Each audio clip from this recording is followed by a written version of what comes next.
Go.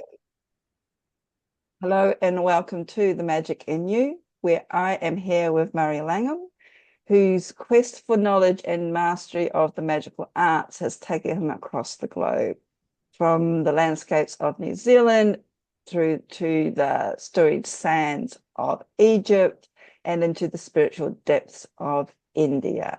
His latest book, which I have a copy here, Mystic, Magician, or Witch, is not merely a memoir, it's a testament of a life lived in unwavering pursuit of magical and mystical.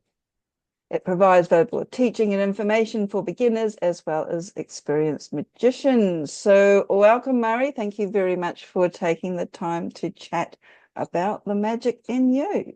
Well, thank you for having me. It's a pleasure.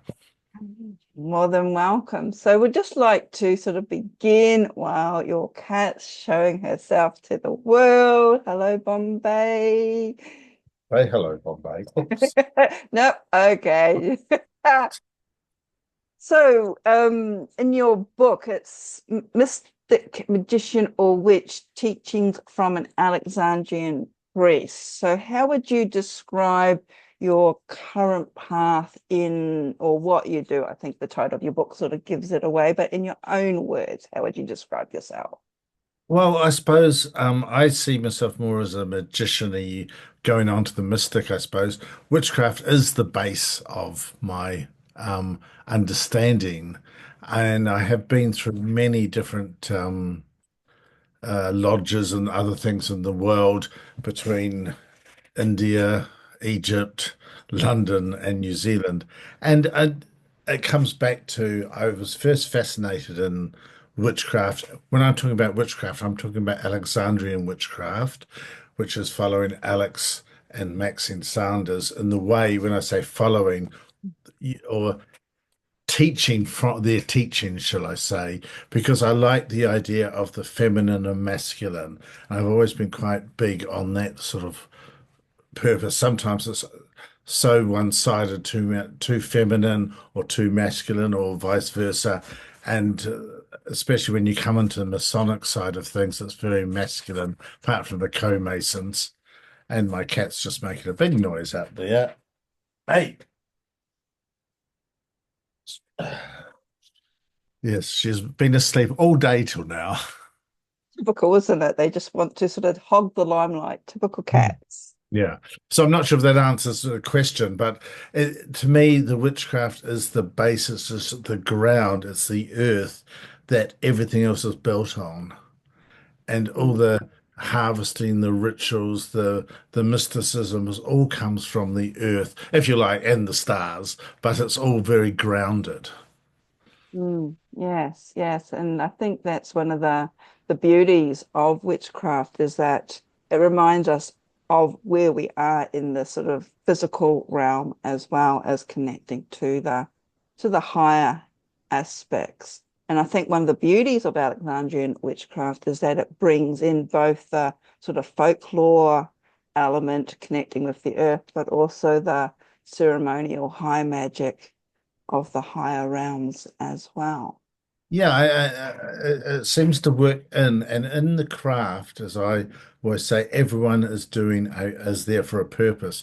You're not like in a congregation. You're not sitting on the sides. You're all involved. Apart from the perhaps the high priest and high priestess who are guiding everyone into that. But then, if they're trained right, anyone can fit those roles. It is a role they're doing, and that's the aim of training people to take over a group or a coven or a grove or whatever your inclination is, but you can have the people in there still working together.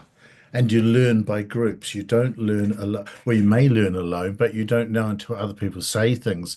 Well, perhaps you should try it this way or that way. But when you're in a group of people, the energies intensify, if you like, and the scum comes to the surface, like boiling water, a lot quicker. And we don't always like that, but it's part of the training of who we are.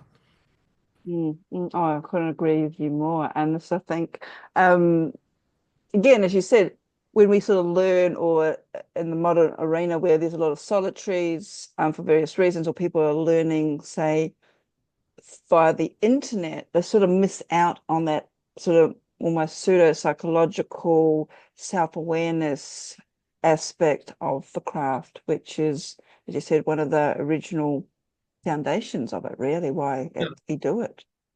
Yeah, I think you've got to join a group. Yes, you can be a solitary person and do your own thing, but how do you know what you're doing is right or wrong? When there's a group of people coming together, there's usually someone saying, hang on, what's going on with you? Hang on, I'm picking up this from you. So you've got other inputs to your own development. And yeah, when there's different degrees in the craft, and you don't get to the higher degrees unless you've had the training. And once you have the higher degrees, it's fine, you can stay. And I love working with people who are trained and other people who aren't. You're training. It works. You don't have one or two people that are just at the top, if you like. You have a group of people because it takes time and effort to meet every month, so we used to have training every Wednesday night. And then we did it every second Wednesday, and then we still had the rituals on other nights. So it's quite intensive, and you've got to be prepared to have that time to do it. And then when you're not here or not wherever the training is, that's when you're doing your self-reflection and writing your notes and understanding. And when I was training, we all had to keep our magical diary, and the high priestess or high priest could ask to see it at any time, for them to read and see where we're at. So, it's not as easy. You can't hide too much. And I suppose in a way too, it also makes you more accountable as to your own sort of self-evaluation. Um, if some, well, basically writing it down so it's actually there in your face, so you can't pretend that it didn't exist, or it didn't happen at all. It's actually there for you to reflect upon. If you are, yeah, I agree. And it's all to do with training your consciousness and that whole part of you can't become anything else. You can't be a doctor. You can't be a carpenter. You can't be a plumber. You can't be a lawyer without training. You've got to be able to train your mind and understand things. And some things, especially when it comes to the metaphysics and the occult or the mysteries or you can go off on a wide tangent and be down a rabbit hole of no consequence whatsoever, but you think it's brilliant, because the ego gets in the way. And that's when you have the other people around who sort of, hang on, knock that on the head or whatever. And you don't know because you don't know. You don't know what you don't know. And it's Mm. training the consciousness. Right. No, no, that's really interesting. So thank you for sharing that. And you did sort of mention briefly about your own training and your own journey, and you talk about it in your book. And I'm just going to be plugging it because it is out. It's a new book. It's recently out, and we'll talk about it in a moment. And you did mention your journey basically started with the release. I don't know which version. I've got two versions here Oh, of yeah. June Jones's The King of the Witches of Alexander's. I've got I think an American version and an English I version. think it was the one with all the people on the front. I think that was the Yes. one. I So found this that bookshop in Wellington in New Zealand.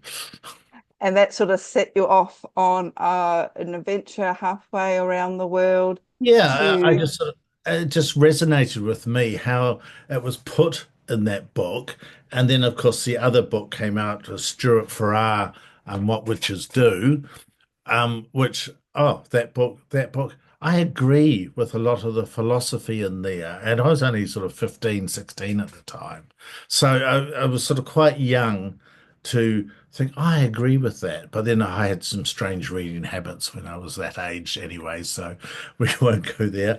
But it was all on philosophy and that sort of how things are going, the social experiments of the Harrod experiment and things like that. Um, So I thought, right, well, I was going to go to London anyway because, this is what one does when one's an Australian or a New Zealander. You have to go for your overseas experience, and other people in the other parts of the world don't understand the big OE. Uh, and so I thought, right, well, I'm going there to advance my work. But while I'm there, or the real reason for going was to seek out Alex and Maxine and to find out more about it. And that's what you did. You ended up um, working with both Maxine and Alex. And as I understand, you arrived there after they had separated and gone their separate ways.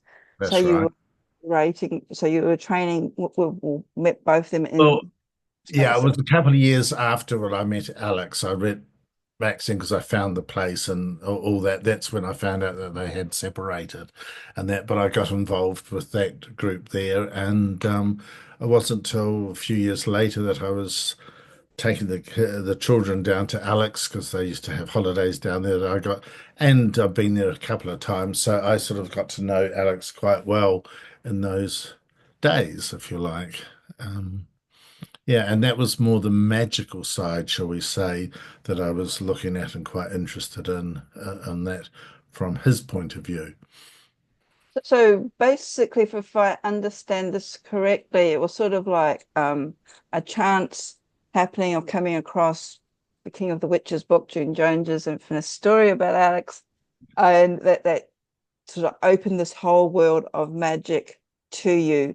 But from then on, you, according to your story, you were supposed you were in London at that specific time where you were exposed or you had the opportunity to meet lots of other sort of these days famous occultists and magicians who have helped shape your path to Yeah, yeah yeah, now. you're quite right there. Looking back on it, I didn't think so much of it at the time because it was just part of my journey. And down at Clanricarde Gardens, I mean, it's still talked about now. The world came down there, if you like. I would come home from work and there could be all sorts of amazing, famous people that I never knew who they were until after they're gone. Oh, is that so and so and that's so and so. But I think, eh, I mean, I was only young, early 20s then, and so as you do when you're young, you just, oh yeah, fine. You don't think about it till later on, and it's all about like people say, oh, yes, but you met Ernest Butler, and I spent a weekend down in Devon with him, and da da da da, and things like that. But it's what you do now. It's all very inviting,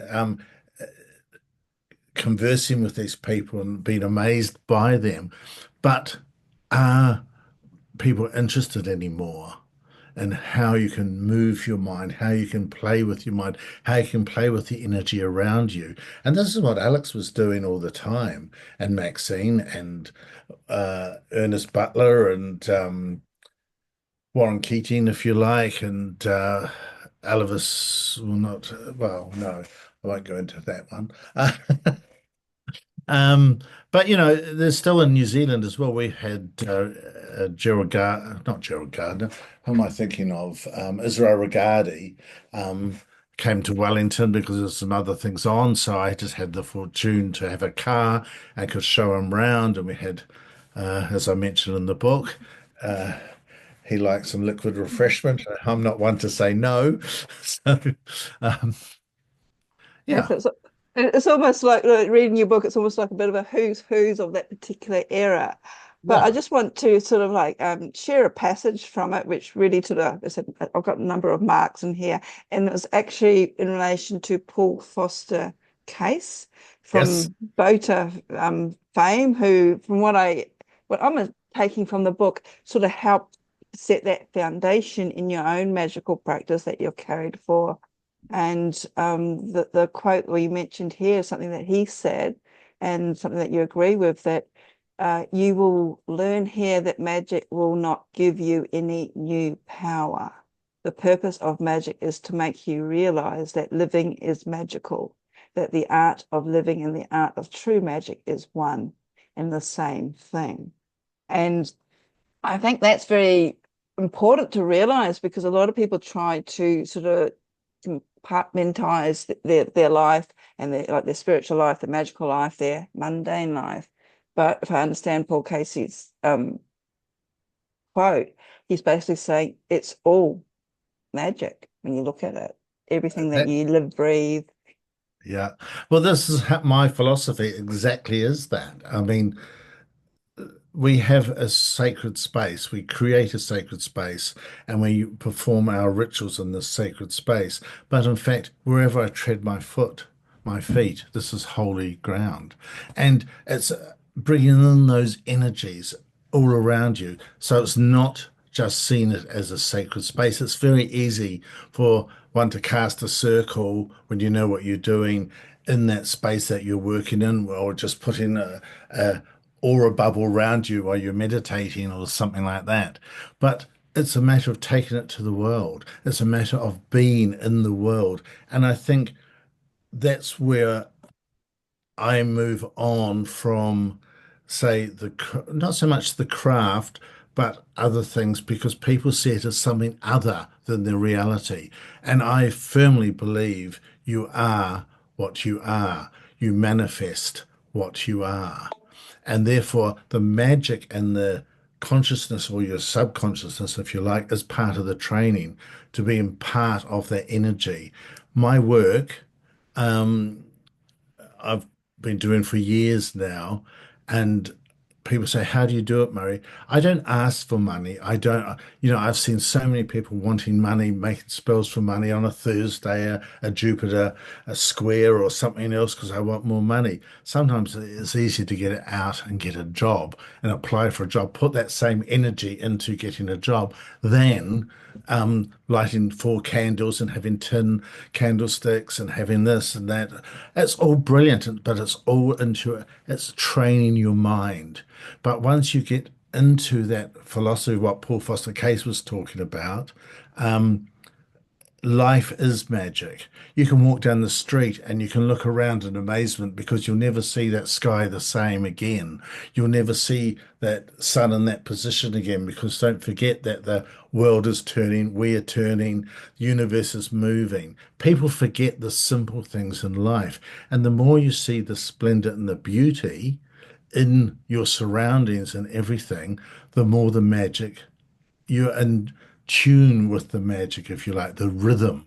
And that's what the craft does, I think, with their rituals. They look after the festivals, and the festivals are the cycles of the earth, the cycles of summer, winter, autumn, spring, the harvest festivals. And that's all part of that. In the craft, you've got the full moon so you do a ritual on the full moon. After the ritual, you have 2 weeks and you reflect on what you've done, and then slowly the energy within you builds up for the next full moon. And this has been in the cyclic consciousness of the universe, if you like. Mm. And I think, yeah, Paul, I've never met Paul Foster Case. He died the year I was born, so it could be a reincarnation. We won't go there.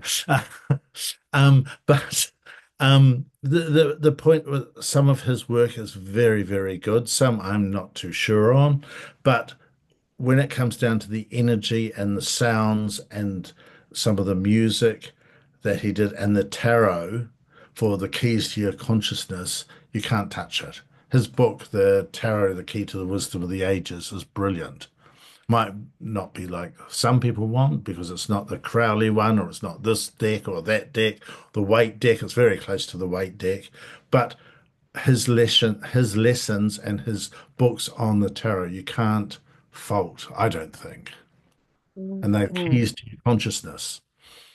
Yes, and I think you're tapping on a lot of important things there that maybe, especially in our world full of distractions, even as magical people, we tend to forget. We get very sort of like short-sighted thinking about the here and now. And as you're saying about sort of money and abundance, it's just like sometimes we get too caught up in the immediate that if we learn to, as Paul Case was saying, understand that we're part of the cycle of things that, plugging ourselves back into the collective consciousness, so to speak, then everything that we want, without sounding too new agey, we actually will receive, but our desire to just get this thing is actually blocking any other opportunities. I should say this now because what you're saying is we get everything we want. We manifest all every day we're doing magic. Every day. We're here today because of what we thought and felt of yesterday, and we will be here tomorrow. Well, we'll be there tomorrow by what we think and feel today. So it's up to us then to have a look at what is our mind saying to us? What are our words saying? What is our heart? Is our heart in line with what we're saying? And then we have the creation side of things, which is in our hips, which is the creation, giving thoughts to those ideas, and then we manifest them at our feet, which is the earth, if you like. So all the time we're constantly magically moving on, hopefully, but a lot of time people forget to bless what they've done. They don't bless, oh, I got my driver's license. You have, hey, yeah, that's fine. But you do something else and you forget to pat yourself on the back. And it's all the blessings of the things we do. Now, if we're doing things we don't like, well, it's time to change. If it's not, if our words and our heart aren't in line, we cannot manifest, or we do manifest, but it's not what we really want. And Well, that's, I think, it's quite important in the magical world. We have a thing called the middle pillar, and it's in the book as well. My version of the middle pillar, and it is I am, I speak, I love, I create, I bless. And it's part of an old Navajo saying as well. And I think in Hawaii, they've got it there, a similar thing. And, it's worldwide, if you like, but we manifest our life. And half of this is why I'm talking about the cube of space and Paul Foster case, because we are the center of our own lives. And that's what I've been asked to by the book. Put some of these things down because you don't see it everywhere. You see lots of things about getting some candles out for love on Friday and having copper candlesticks and say green candles and um, uh, rose-colored robes and things like that. Fine, no problem. If it makes you happy and fine, but you start to use that's training your mind. So wherever you look psychologically, you've got the seven candles, you've got the copper candlesticks, you've got the green candlestick. Wherever you look, your mind is trained into that particular facet. mm, And that's mm. what magic does. It trains you. Yes, and going sort of blending those two things together, it's almost like it's good to have all those external props. But if, as you were saying, if our thoughts, if our words, if are not in alignment as well, then Yeah, we may not get our desire yeah, as we. exactly. I mean, there's many people, and I'm not one to judge because I've done some stupid things. Life is a learning experience, let's face it, Um, and sometimes things don't come quick enough, so you want to throw a spanner in the works, and then uh, oh, I shouldn't have done that, but you've done it. And it's even you can see it in people if they're too. I mean, astrology aside, because I don't want to get too much into it, whether you're an earth person, air, water, or fire, but you can see it when they've done something or they've read a book, and it could be something, and they haven't closed down that part, and suddenly they are talking non-stop, talking a load of rubbish, and going off on airy realms, if you like, and the same as some people who are very earthed and they won't move. They're using the salt of earth, if you like, and they are they could be steadfast, but in fact they're rock solid and they won't move and see another person's point of view.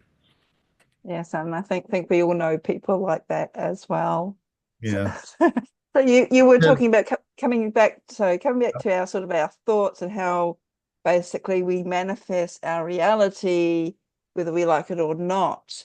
Um, Especially in these current times where there's lots of change happening, and I think people are maybe reaching out to magic and the occult almost like they don't as a way of sort of like helping sort of guide them or through or to sort of keep their head above water. Since you have been involved in these practices for a wee while now, should we say, um, How has your path, what you believe, how it sort of shaped your belief and your perception on the world, supported you when you've gone through sort of similar dark times or questioning times? Has it sort of given you any solace or any understanding to sort of push through and see that light at the end of the tunnel? Yeah, the trouble is, I think, with a lot of these things are it's a learning experience for everyone is slightly different. Um, and I've always had that faith in the masculine and feminine principle, where it be the goddess, the god, the intention of working with the god. So, I mean, I remember once in UK, I didn't. We rented a house, had a colour TV in it, but I didn't know you had to have a license. So I got taken to court because I didn't have a license. But I said, well, I didn't buy the TV, but anyone that's plugged one in over there, you have to have a license. And everyone said, oh, why don't you do some magic about it? Why don't you? And I thought, no, it's a silly reason. But I tell you what, I was feeling, yes, I should. I really wanted to, the person that dobbed me in or whoever it was. But, I think,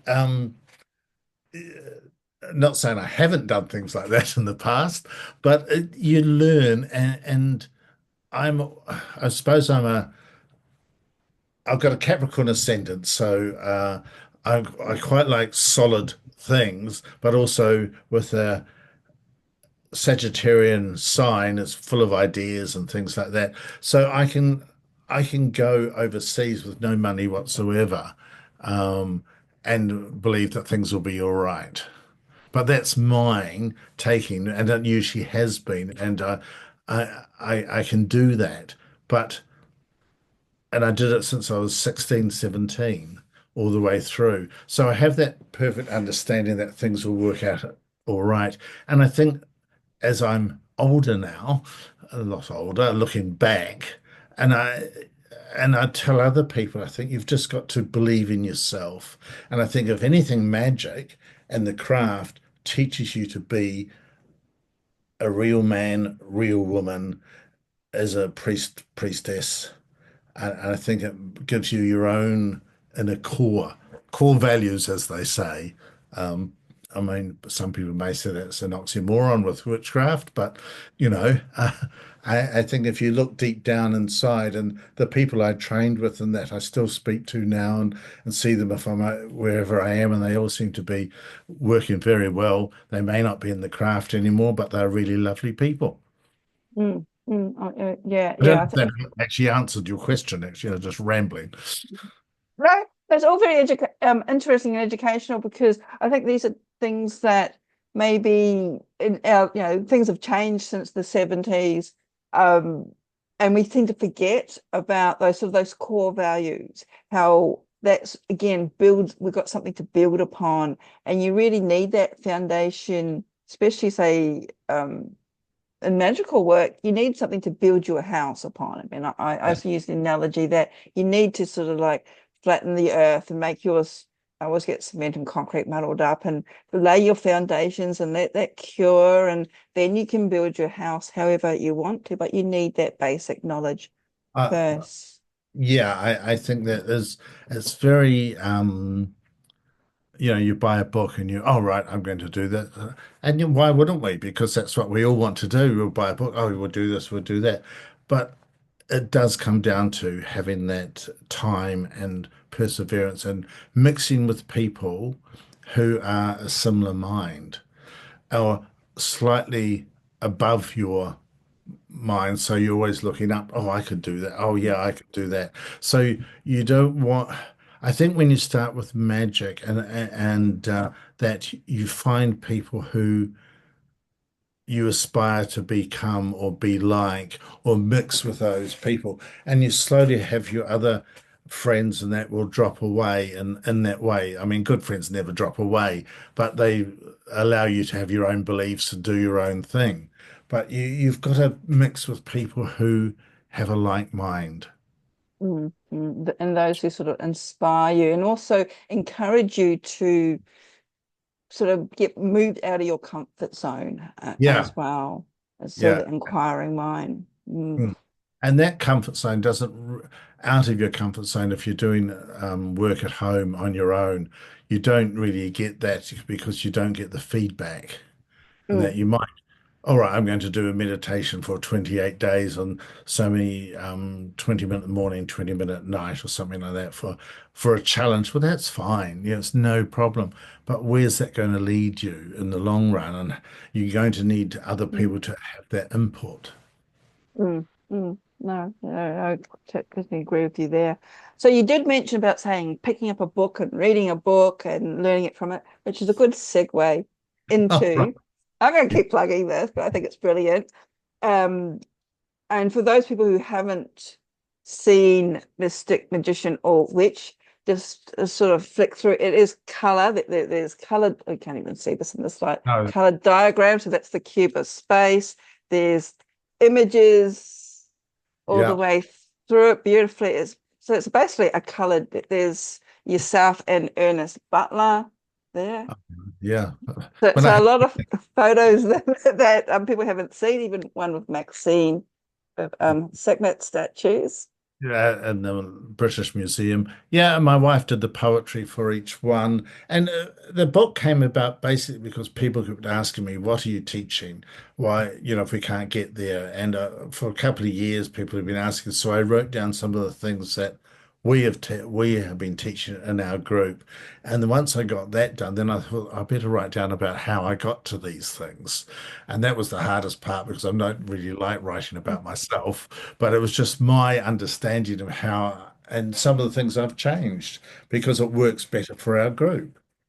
Mm, Um, mm, and groups are hard to come by now or these days because especially as you have people moving away and coming, and we don't have that many people in New Zealand, in that, we've only got 5 million people in a place bigger than UK. So, but there could be another book yet with the more writings, but I'm not breaking any oaths by doing that. I'm just explaining what we do uh, and the meditations that we have, and it can help you on your journey. That's the main reason for it. Um, yes, and I think too what sort of sets it apart from any other book so far written by, say, an Alexandrian priest or priestess is that you've got your own sort of backstory to it, as well as some of the techniques that you've picked up from your other training in there that form this foundation to the work that you do as well, that as you said aren't oath bound, so they're not um, sort of you're breaking any oaths there, but they can be easily adapted into anybody's practice or work if they want to sort of well, deepen as their connection. Yeah, it's good training. I think just for yourself, for your mind, and you see, your mind gets very busy. But contrary to popular belief that people want to still their mind and oh look, the dog's barking this da, da, da, da, da, da, and I can't meditate. Busy your mind. And that's the opposite to what you're told in the East. And this is a Western version. I'm a Western person. I'm not an East. I've spent time in India and other places like that. And that's fine. But if I'm using the Western magical system, you use your mind and you use your mind to move on if you get bored. Like the beads, there's 108 beads in a like a rosary bead type thing. And Alex taught me this, and even Paul Foster Case says it somewhere, and I can't find it at the moment. Um, if you're visualizing something and your mind wanders, you move to a next beat. You move to a beat every time your thoughts are interrupted, and it's blooming good training, and it's something easy anyone can do.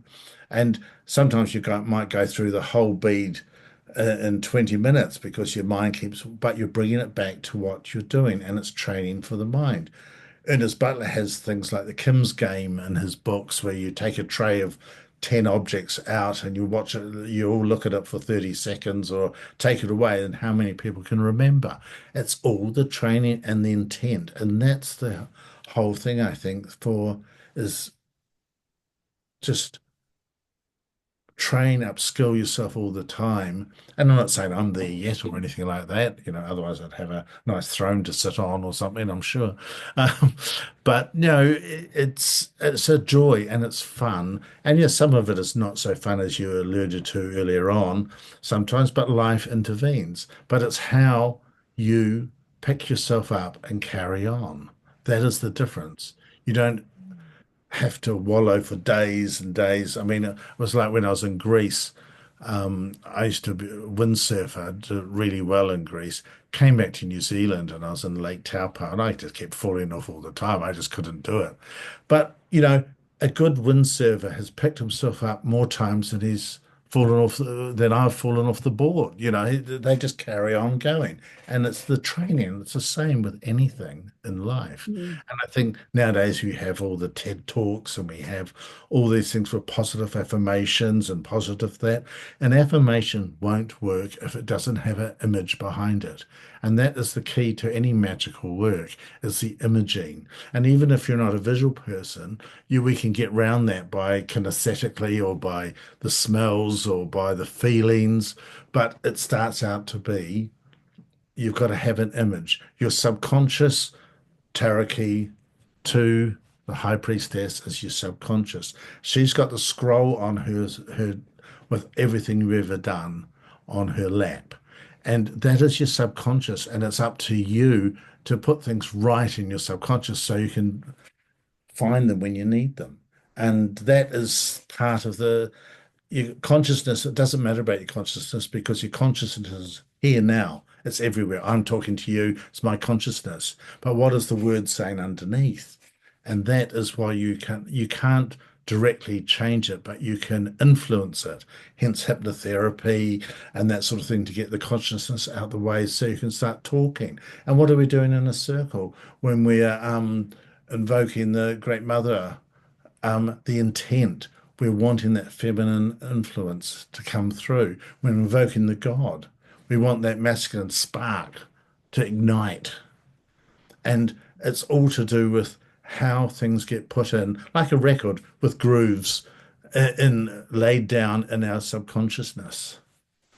Mm, mm. Oh, very wise words. And I know you do go into a lot more detail in the book, which I'll plug for one last time, because we Oh, are sort of running out of time, unfortunately, Murray.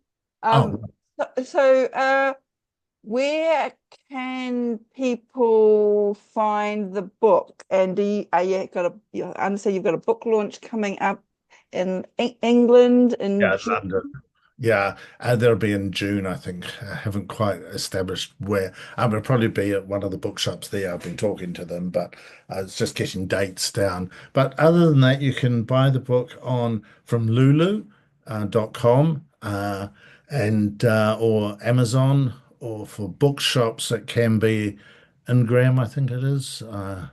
I'm not too sure about that, but it's definitely on Amazon or Lulu because I think it might be a slightly better price. I'm not sure. I don't That know because every country is slightly different. Yeah, and that's true. So the links will be below this recording anyway. But then that's a role of the seeker too, is to seek things out where so they can find it. So it's almost like you're giving people a magical challenge to find your book as well. Yeah. But And you've you do, got your books behind you. I mean, the Call to the God is really good. Arrow Silver Rays, they're brilliant too because they all add to your information. yes, yes.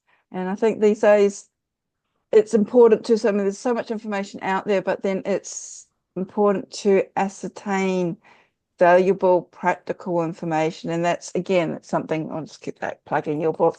What I really like about That's that Capricorn on me, you see, it's practical. to me that's what the craft is all about. I mean, you can read as many books as you want to, but in order to then you said become a mystic, become a witch, or become a magician, you need to actually start doing the work. That's And a true. lot, and that's where your book is a great stepping stone for that. So we're going to have to wrap this up, Murray. So thank you very much for your time. If people want to get in touch with you personally, how can they do that? Are you on social media? Do you have a I have a website? I have a Oh, what do I have? Sacred Ibis NZ dot Gmail is that. But I have a website for the or Facebook for the book, Magician. Was it Mystic Magician or what? So, which yeah. I'll put the links below All because right. All yes, right. Yeah. Okay. Well, thank you very much. It's been a that's pleasure. all right. And thank you, Mary, for showing us and sharing with us the magic in you.